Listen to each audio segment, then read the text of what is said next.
Hi,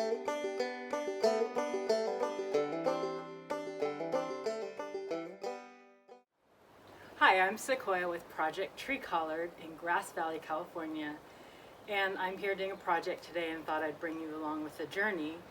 I am filling some raised beds we just built, and I wanted to show you a way you can use less soil because our pile of soil is dwindling. And I'm not sure we have enough for these beds. And also I've seen a lot of people doing this technique. I haven't tried it myself, but I'm excited to share it with you as time progresses forward to see how the plants actually do. And this involves using dead wood, not freshly cut fresh wood, but very dead wood in the bottom. So this bed is 18 inches high, and apparently we can fill the bottom 6 inches with dead wood stacked strategically with the largest logs lined up on the bottom and smaller, finer dead branches on the top. So I wanted to show you these raised beds, which are also 18 inches tall, and they were filled completely 100% with the potting mix.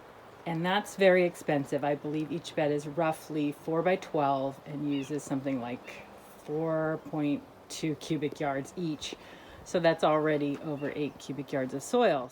So I'm cutting up the larger dead logs for the bottom and strategically stacking them to minimize air gaps. And I'm also stepping on it while I do that. And then I'm chopping up the finer branches and dead leaves and stomping around on that to get that to compress down before I add the nitrogen-rich green material, that whatever I had on hand. And then I add the lovely potting soil and water that in thoroughly. So it's now a couple days later, and what I did was I watered the bed really well, and we jumped around in there and ended up filling 2 more wheelbarrows of soil in, because as we watered and moved around in the bed, a lot of air gaps kind of settled in. So now we're pretty ready for planting. I do expect, because of the rotting nature of the wood in the bottom, that by the end of the season the soil level is going to be greatly reduced, and that next season when I plant in here I'll be able to add a lot more compost and things as I get more settled in this new farm that I'm building. So today I'm going to be planting eggplant, and this is one of the kinds that I grew from seed, and there are some multiples in the cell packs. Some of them just have a single plant, but a bunch of them have multiple plants. So because it's very early in the morning and I'm going to water right away, I'm going to be dividing these very carefully.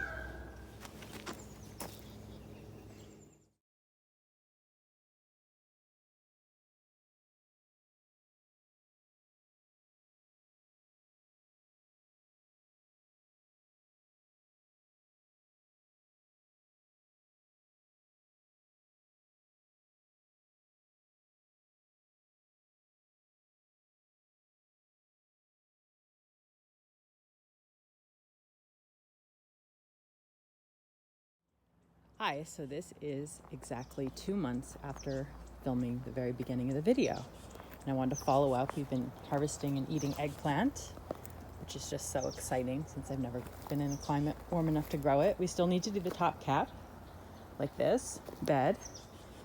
But the soil level hasn't gone down much at all. Maybe a little more in the corners. But I'm really happy with the experiment. I don't notice a big difference between these 4 beds that were all done with that technique. They seem very happy and productive. We've got delicata squash, more tomatoes and basil, and these are peppers that are starting to produce. And these are the original 2 beds with 100% potting soil. They're also under a shade cloth, so we've been having a lot of 100-degree heat on average, or 95, and the shade cloth has been helpful. But these plants are thriving and producing really well. I'm just thrilled. So thanks for coming along on this experiment. And for more information, You can go to projecttreecollared.org, where we sell all kinds of tree-collared plants that we're breeding and sharing with the world. And also we have cuttings and seeds. And please hit subscribe if you're enjoying these videos. I really feel encouraged to make more content on homesteading and all things tree-collared when I have more people engaged with the material. So thanks so much for watching.